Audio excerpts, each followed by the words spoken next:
محترمو لیدونکو د اسلام هغه لاره چې ستا رب ته د ټاکلې نشراتي اداره د کلام الله ترجمه او لنډ تفسیر په روانه پښتو ژبه کې وړاندې کوي. مفسر شیخ القرآن والحديث حضرت مولانا عبدالواحد واحدي دامت بركاتهم العالية. أعوذ بالله من الشيطان الرجيم.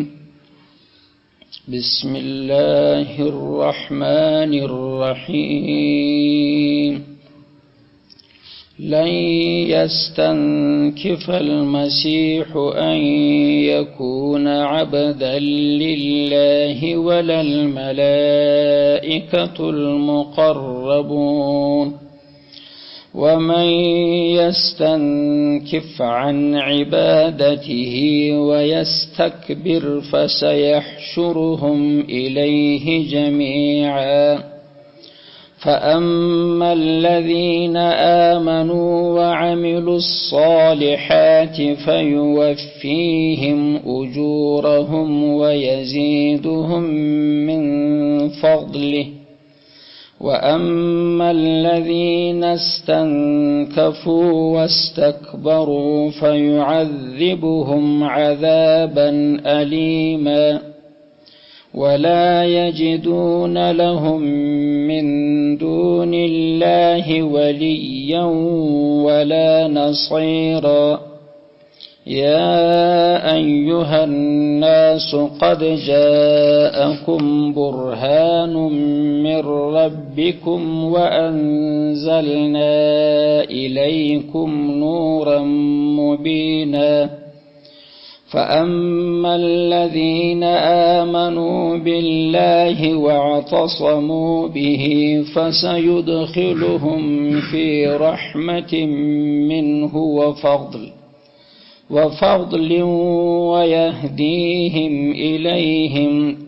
ويهديهم إليه صراطا مستقيما. صدق الله العلي العظيم. دا آیاتونه د سورة النساء د 102 آیات څخه شروع پر دا 115 باندې ختم کړو. دا اول چې دا ولا نصيرا پورې ځینې د اول 2 آیات چې دي د جرابت ما قبل سره دادي چې د پرون په تیر سبق کې چې موږ د الله عز وجل پاکي بیان کړه د هغه خبرو څخه چې نصاراو په جوړول نصاراو دا جوړول د الله سره شریکان پیدا کول. خدای پاکه یا عین عیسی بلی چاو چاله عیسی علیه السلام مصدای په دا نصاراو کې دا عقیده یا به د الله تعالی دریم د جدرو خدایانو بلی ول درې د پکښ دریم دي نو چې دغه درې څوک نو یو خو چې خپل حضرت عیسی یو الله دا بل نو چا د ملائکه سره شریکانی کول جبرئیل امین د مقرب ملک یا به د حضرت عیسی علیه السلام مور سره شریک کړو په تسلیث باندې قائلو. خدغه ګرد عقیده د دې چې به باطل به د دې تنزیه بیان شو کستس پیاج سبحانه ان یکون له ولد.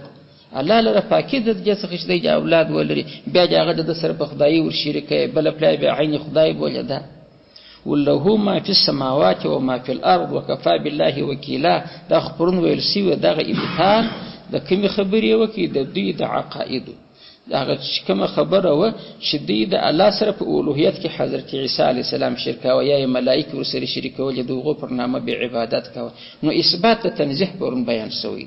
دا نن آیاتونه چې وسمات بیان کړه دا عین د هغه مضمون تاکید او تقریر کوي مګر څنګه کوي د څه کوي چې دغه عیسی چې خدای بوله دغه ملائکه چې خدای بوله دا په خپل فخر کوي د الله په عبادت باندې نو خدای عبادت کوي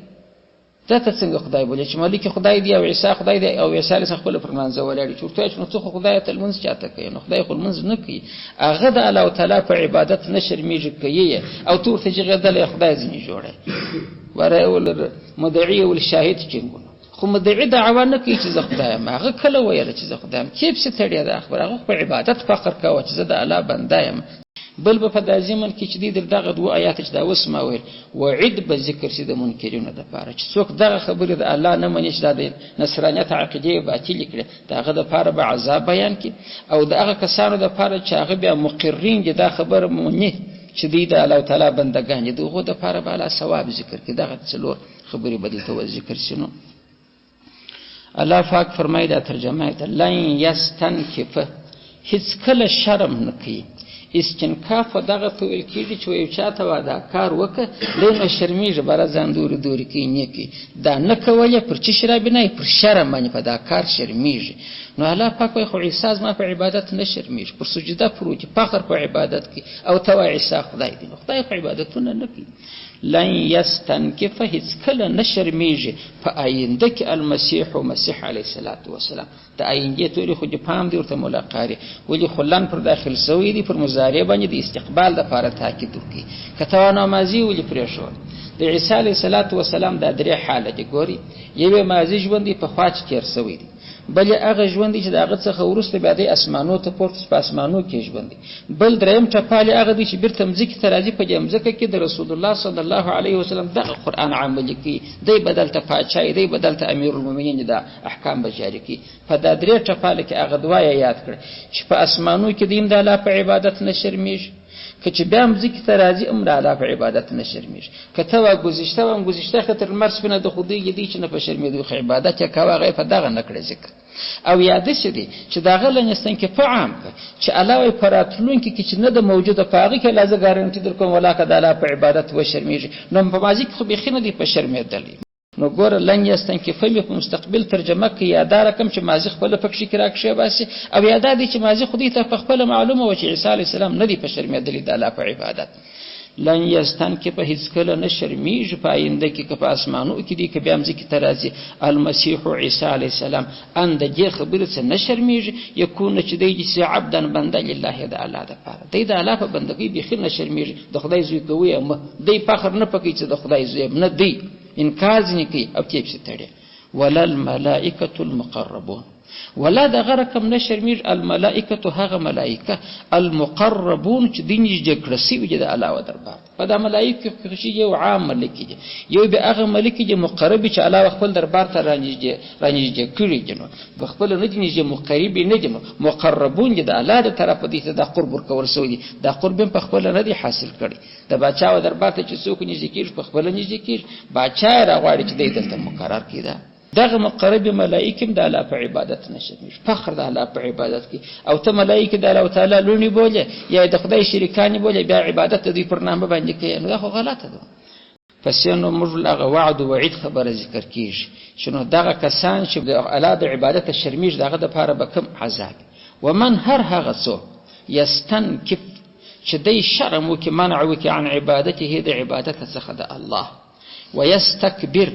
او دی لویو تکبر وکړي چې زه خو نور لوی یم، زه عبادت سره وګوره عبادت خو د سیدانو کار دی یا د املایانو د تبلیغیانو کار دی، زما د عبادت سره زه خو سر یم سرسا. نو هغه څوک چې استنکاف وکړي، شرم وکړي عن عبادته د عبادت څخه د الله،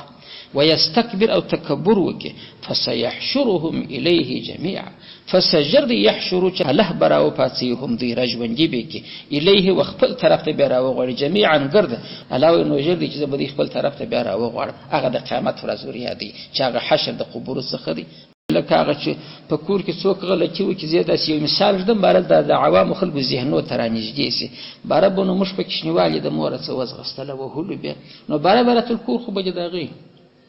معنا خو بل الناس ته خو بیرته دلته راځي اوس که ځان خلاص کې. رب العزت دا مثال خو عین ممثل دی، فقط چې ما هغه تقریبي وسی د مسلې وزین ته رانږدې سي. نو الله پاک وایي چې مطلب راتګ دې دلته دی، ته دغه استنکاب کوه ما په عبادت باندې شرمېږ، ته دغه تکبر کوه ما پر عبادت ته مشرې غټې کې نه کوي، دا واده د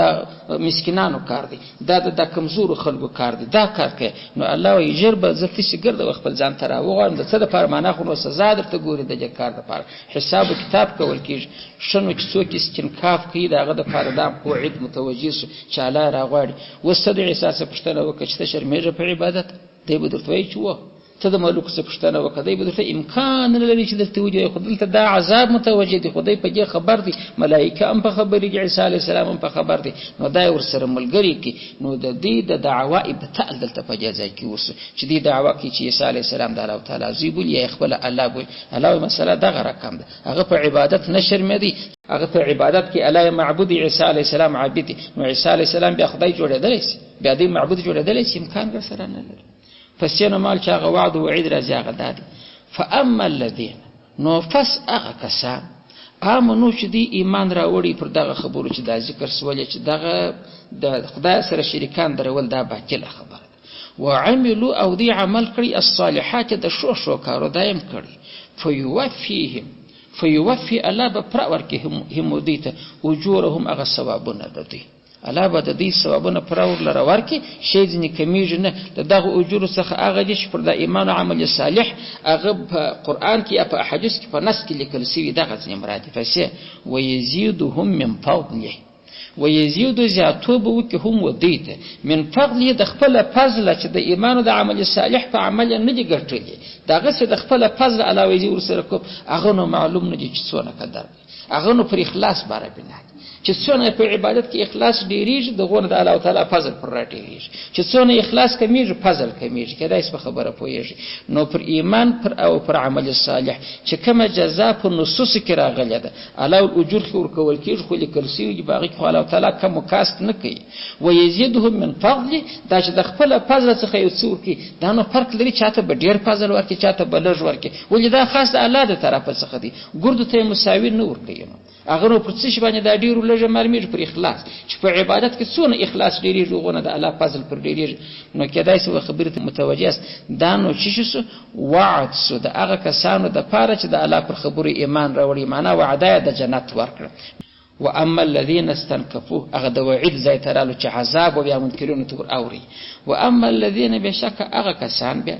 استنكفوا چې دی شرم کوي منع کوي د عبادت د خاطر د شرم د الله په عبادت شرمېږي چې زه به نو څنګه او دستازه کوم زه به څنګه پر منځ باندې درېږم زه به څنګه بیت الله باندې راګرځم طواف به څنګه کوم زه به د مثال په تور زکات څنګه کوم دا هغه څوک چې د خدای بیریږي په عبادت شرمېږي ولې خدای غټ دی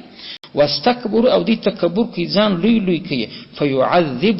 عذاب ورلره ورکی الله پاک هم دي څنګه عذاب عذابا الیما داس بلتو عذاب نه دی ګور عذابا هغه مفعول مطلق ده فيعذبوک شی شو د الیمن صفات ورلره ورکی داس عذاب ورکی چې هغه عذاب بدردناک یا به هغه عذاب دردون کی د الیمن دواړي ترجمه کیږي مال دغه د مبالغه صيغه ده شده چې دردناک عذاب الله ولر کی چې عذاب په خپل ځای کې سره خوړه کیږي خوږي د سړي به څه الی چې پکې کې وای چې کته نو خو په د دنیا کې خودي عبادتونه کړی دي یا د حضرت عیسی علیه السلام عبادت کړي یا د ملوک عبادت کړي یا د المرد سپورمي او د پیرو د فقیر عبادت کړي دا به یو کوم مکوار کې الله څوای ولا یجدون دوی نشي پیدا کولای لهم د پاره د دوی من دون الله ما سوا د الله تعالی څخه ولیا دوست د زما څخه ما سوا چې زه د نه بیزار سم بل دوست نه بیا ولا ک پیدا کی بل دوست نه بره بیا نسته ک دوستي و زما څخه به حاصله ولې زه د ځام دشمن کړم خو زما سره شریک و دراو بل دوست نه بره بیا دی پیدا کی ولا یجدون دی نشي پیدا کولای لهم د پاره د دوی من دون الله ما سوا د الله څخه ولیا دوست ولا نصيرا او نه کومکی چې کومکی جرا وزغلی چې دی خو په کلو زما عبادت کړی دي د الله د عذاب څخه جواب چې جت ایسو کولا ک عذاب ورکړه د خو زما بندگی کړی الله الته نو ولسته چې تاسو دی خو خوښش کاره کې پرتاجي وشو واخ وکي ستاسو دوستي دی وکي نه نصير کومکی ست چې راس زما د عذاب څخه به اخلاص کی دغه نو هغه وعید او عذاب سو دغه چا د پاره چې دغه د قران کریم خبرې نه مني استنکاف د الله د عبادت څخه کوي نو د عیسی علی السلام او د ملائکه خو به استنکاف نه کوي د عذاب ورته متوجه دي څنګه په ستړي چې بارا وادي د معبودي مج عبادت کو خدای درجه ورکړي دی عابد دی تعالی په عبادت فخر کوي ترجیح ځای خدا مضمون مج وایي پس دا یا ایها الناس چې ترالی دا څنګه دي د جربته ما قبل سره کم دي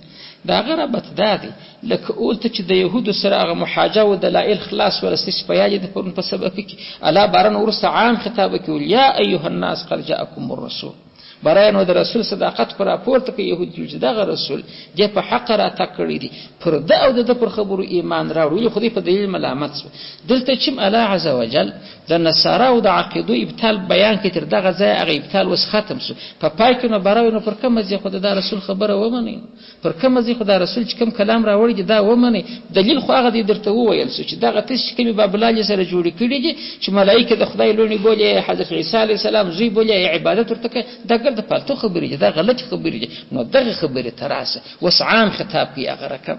یا ایها الناس ای خلکو قد په تحقیق سره جاء راتګ کړی دي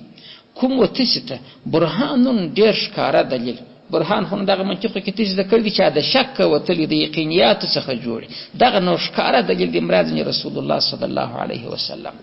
کته نو دا د رسول الله صلی الله علیه وسلم ته تعبیر په برهان وکي. برهان خو مال هغه دلیل ته ویل کېدل چې د مقدمات صغرا او کبرا د قضیو څخه جوړي وای چې د شک وتلي وای چې شک نه پکې کولای، دغه نو بر برهان. موږ خو د پیغمبر علیه الصلاۃ والسلام هم دغه رقم دي چې کمی معجزې د ښکار کړي، اره معجزه یې واکې یو قضیه و او داسې مسلمه قضیه و چې د شک وتلې و. مثلا د رسول الله صلی الله علیه وسلم د مبارک لاس څخه په یو غزوه کې تقریبا 1415 نفر د حیواناتو سره خو شام ورسره او اسام ورسره موټران خو هلته نه و، تنګې واخیستل هېڅ اوبه نه وې. بهر راله دلته کې شکایت وکړي چې پوج خو دغه نه دي ګرده چوله اواجي. رسول علیه السلام ول تاسې وګورئ خامخا د یو چا سره بله پټ یو څه اوبه یې ځینې کسان د خپل ځان دپاره یو شی پټ کړي. اخر په دا خیمو په دغو کې وکته یو چا څه اوبه پټ کړي بریال راح اباره یې په یو پیاله کې توی کړې. اباره نبي علیه السلام خپل لاس مبارک پکښې کې کېښاوه، بهرال اوس یې در اخلي اوبه. د دغه ځایه څه صحابي وایي چې وایي د دا ګوتو د مابین څه داسې نه معنی چې د نبي علیه السلام در ګوتو راوکې نه، په دغه ځای کې دا اوبه پر غورځېږي. اصحابو ځینې وړلې چې دا څه چې حیوانات هم اوبه سوله، څه چې فوج هم اوبه سول، اوښ هم ځینې ډک کړه، هغه پیاله تشه سوې نه ده. نو د یهودان چې دي وایي موسی علیه السلام داسې معجزه ښکاره کړه، په لکړه باندې هغه ډبره ووله 12 چینې یې وکړلې. موږ وایو چې رسول الله صلی الله علیه وسلم ډبره مباره نه ده وایي، لاس یې په پیاله کې کښېښوه، 1400 فوجي هم اوبه کوي، مې د حیواناتو سره مې ذخیرې ورډکې سوې. خو دغسې معجزې ورسره په دې کې شک شبهه څوک کولی شي چې دا نو نبي نه دي د ځانه نعوذ بالله جادو یې ښکاره کړي، دا خو جادو نه دی. و اسمان ته اشاره کوي سپوږمۍ هلته دوې پلې کېږي بېرته پر لموښ دي. د یو صحابي سترګه راوځي په جنګ کې، برای نبی علیه السلام ته راوړي سترګې مې دا رقم شوه. نو خو ځای دغسې کوږل ولاړې خو دلته یې ویشتلې پیغمبر علیه السلام ته راکړه سترګې بېرته ځای ته وراچل، خپله مبارکه ناړې پر تاسې کړه جوړه شوه. دی وایي زما دې په ذات تعالی قسم چې در په خوا یې ښه جد کاوه په هغه ګړي. خو دا معجزې رقم د ښکاره کړي. نو خود نبي علیه السلام ته تعبیر الله په برهان وکړي چې دا یو برهان دی. برهان هغه قوي ښکاره دلیل ته ویل کېږي چې باره د خلکو د شک و شبهې لار نه یې ورته ګر سره. نو ای خلکو قد په تحقیق سره جاء راتګ کړي دي کومو تاسې د برهان ښکاره دلیل درته راغلی دی من ربکم د طرفه څه د رب ستاسې، خدا الله درته رالیږلی دی، خپله خو نه دی راغلی. وانزلنا او موږ نازل کړي دي الیکم وتاسې ته نورا مبینا، نورا نور مبینا ښکاره. نور مبین بیا قرآن کریم دی. قرآن کریم داسې ښکاره نور دی چې دا د الله د طرفه څخه دی چې دا هم د شک و د شبهې ځای نه دی، د شک و د شبهې وړ نه دی. خلک چې پکښې کې کوي دا نه معنی چې دا خبره د شک ده، خلک چې پکښې کې کوي د په دماغ کمزوري ده. هدایت په خبره پوهېږي، ګای په یو شي کې شک کېږي، دا خبره واضح نه سمه ده مترله جاري انا بره وروره خبره چې دغه مجاله ده. ګای شک کېږي د هغه سړي دماغ د خبرې درک نشي کولی، خبره د لمر سپینه یم لکه باره مثال پیشي باره وی لکه د چوپرک چې اوس د لمر په باره کې د مشکلات لري، وایي نو لمر د کومې خوا دی بابا خو کې نشي لیدلی، ته ګرد عمر پټې د ورځې ته چې لمر ولې وژې راوځي، نو په دې باندې د لمر رڼا باره نستې سوله، په دې د لمروالي د منځه ووتې. نو نوري مبین یې ورته وایي چې د شک د شبهې ځای نه دی، ولې کوای بالفرض. الله پاک په هغه سر کې د سورة بقرې موږ وویله وان کنتم فی ریب مما نزلنا علی عبدنا فاتوا بصورة من مثله. کچیر تش په شک یاست د قرآن څخه چې دا به د نبی علیه السلام جوړي د عربی او عربي زده و د بسره جوړ کړي. الله پاک د هغې ورځې څخه بیا الی یوم القیامه چې شپې اعلان کړي. و یو کشنی صورت په قرآن کریم کې وګورئ تر ټولو لنډ مختصر صورت کوم صورت دی؟ انا اعطیناک الکوثر صورت کوثر 3 آیات دی. دغسې یو صورت په ګرد نړۍ کې دا چشکي دا سره جوړ. وادعوا شهداءکم من دون الله ان کنتم صادقین. شهدا او معاونین هم راوغواړي، بالا ساینسدانان یې بولي ستا کومکیان، دا د عربي ژبې پوهانو ادیبان یې بولي، دا شاعري دا شیان چې کوي چې پر تا باندې په دا مخلوق کې ګرځه پیری راغواړي که انسان راغواړي، ملک راغواړي که نبي راغواړي، بل څوک ته راوغواړي چې دغه مثل یې جوړ کړي 3 آیاته کده. نو چې 3 آیاته نسی جوړولی سورة بقره خو بیخي ولاکه جوړه کړي، آل عمران و نساء خو بیخي نسی جوړولی. جوړولی ټوله قرآن خو بیخي نه شي جوړولی نو څونه کلونه سي چې څوارلس نیم سوه کاله کې چې چا یو آیات قدر لا نه کوي جوړ درې خو پرېږده نو دا نور مبین دی دا خو د شک وتلی دي هر څوک باید ګوته په غاښ ونیسي چې دا د الله د طرفه څخه دي دا د بنده د دماغ لوړې دي دا خبرې ولې داسې خبرې په دې کې ستا داخل موږ هغه احکام قدر وایي چې بیا نور عمیق ورته متوجه سي داسې شیان په قرآن کریم کې شته چې نن سیاسنا په پوهېږي چې وایي دا خبره خو دا راکړه نبي علیه السلام هغه وخت کړی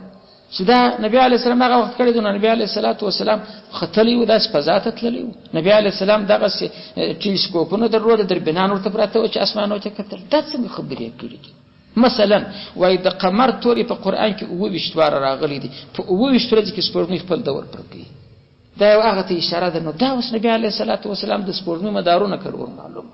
اذا الشمس کورت چې لمر تور سي لمر کله تورېدی اوس چې ساینسدانانو لاړه چې بابا په فضا کې ډېر ستوري دي دی بلیک هول ورته وایي یو توره کنده دغه ستوري دي چې وخت دی ورېږي چې ځلیږي بل وخت ورسې شی له په بس سو وایي په دې کې اراده خو اجازه باید د خپل نور په خپل بیرته په خپل ځان باندې نه باسي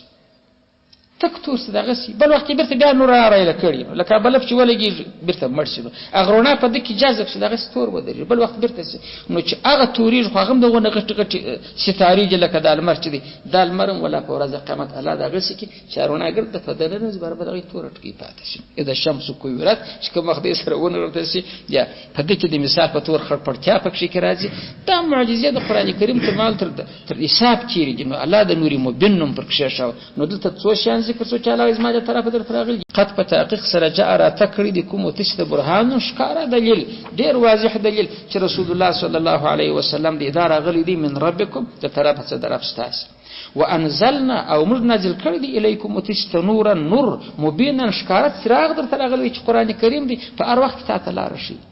شنو چې دا راغل دی اوس په څنګه کېږي چې منی د اوغو د پاره بم شی ذکر کې هغه چې موږ وعد بول معنا وعده چې نه منی د اوغو د پاره بم شی ذکر کې سزا چې وعید بول ده نو اول وعد فاما الذين بشك هغه کسان امنو چې دی ایمان راوړي بالله پر الله عز وجل باندې ایمان راوړي واعتصموا او دی چنګل زدن کې چنګل دغه سړی چې وامه خسي یو شی تورامله کې د منګول د شان پکې کې نو فاما الذين بشك هغه کسان امنو چې ایمان راوړي بالله پر الله څنګه ایمان راوړي لکه نصارا او راوړي هغه خو د توحید خالد خو شرک ور سره خدای معنی خو شریک درول دي دغه ایمان سمراد هغه ایمان پر الله دي چې سره د توحید پکې کې د الله یګانګي پکې کې واعتصموا او دی چنګولي ولګي منګولي ټینګي کې به په دې الله چې د به زمير الله تراجي نو په الله منګولي لګي بار د بیو د هتر منځ جن رسول کیږي به دین الله په دینه په جن سره د الله منګولي ولګي د الله په جن منګولي لګول بیا دا ور سره لازم ده چې نو پر رسول الله سلام په ایمان راوړي ولې خود د جن تشریحات بیا د مشترک کړي فسيدخلوا فسجر يدخل على بداخل کې هم دی فی رحمت پر رحمت کی خاص رحمت کی من هو د طرف څخه د الله خاص رحمت طرف د الله جنت چې الله به دلته داخل کی او فضل او په خپل فضل کې به داخل کی د فضل څخه مراد ته چې د ګوره د رحمت ګورسته بیا جلا فضل ذکر کی وای د دې سنو چې دلته الله تعالی وعده ور سره وکړه نو یا بجدار د الله تعالی مراد یا هغه رحمت چې دی هغه خو هغه موعجس ولا د فضل څخه هغه زائد شی نو مرادي هغه نو هغه چې په جنت کې چول فيها ما لا عين رات هغه چې هغه چانه دی لیدل سترګو نه دی لیدل ولا اذن سمعت نو غوړه اوریدل ولا خطر على قلب بشر د انسان پر زړه څرخېدلی نو هغه فضل د فضل په نامه یاد کې څوک چې دار د الله زنه مرادي څوک د نور نعمتونه زنه مرادي نو فسجر د يدخل على بداخل کې هم دغه کسان چې د ایمان پر الله لري د توحید سره شرک ولا ایمان نه او اعتصام پر دین د الله لري چې معنا د رسول الله اسلام رسالت او د احادیث منی دا بداخل کې په رحمت پر رحمت کې منه د الله د طرفه چې جنت او فضل په فضل کې بداخل کې معنا څه چې هغه د الله د دار بور نصیب کی ويهدي او وبشيه مديت وجچاته وداغه خلقو ته د ایمان راوړي الیه وترکته د الله چې شبور وشي د الله وترکته صراطا لار مستقیما سدا چې د الله خو ته سدا لار ته دا ورته وشي معنا ایمان به نصیب سي اعمال صالحه به نصیب سي پر دې برای سوال ورګي ترجمه یې پلاس دکی ويهدي الله به وشيه مديت دوی ته به وشي الیه و طرف ته د الله صراطا یو لاره مستقیما سده چې د الله تعالی و دربار ته سده ورغلې دغسې لاره به ورته وشي هغه نو څه شي دي بیرته ایمان او اعمال صالحات. نو سوال دا وارد سو چې دغه جزا دا بدله دا ثواب چې الله ته زموږ سره وعده کوي وکته ایمان راوړې او اعتصام چنګول زدن د الله په دین پسې وکړې زه نو تا جنت ته بیایم فضل در کوم او بل تا ته لاره در ښیم. نو لاره خو د هغه ایمان هغه د ماته ښوول سوی دی خو تحصیل د حاصل راغلی طالبان په دې خبره باندې پوهېږي. د دې ضرورت څه دی؟ د دې مطلب دا دی چې ته یې پلار راوړه ایمان اعتصام وکړه نو آینده دې څه معلومه ده که بیرته واوښتې د آینده وعده الله ورسره وکړه چې بیا به نو در مرګه پر دغه باره دې توفیق به پر درکړه پر دغه به باره ولاړې بیرته به نه ګرځې. نو کېدای شي په مضمون پوه سواست دغه چې ویهدیهم معنا د آینده دپاره یې پلا دې دی راوړي د آینده دپاره الله دا وعده ورسره وکړه چې زه به په آینده کې هم دا د دنیا زندګي به بیرته پر دغه دین ورتېره کړم. نو ویهدي هدایت به وکړي و دوی ته نو معنا دوام به ورله ورکړي پر دغه لاره باندې چې دا کومه لاره ده چې دا صراط مستقیمه ده. دغه عباره جواب شو. نو الله عز وجل دغه صراط مستقیمه زموږ تر مرګه زموږ د لاسه نه باسي. الله تعالی دې استقامت پر راکړي. واخر دعوانا الحمد لله رب العالمین.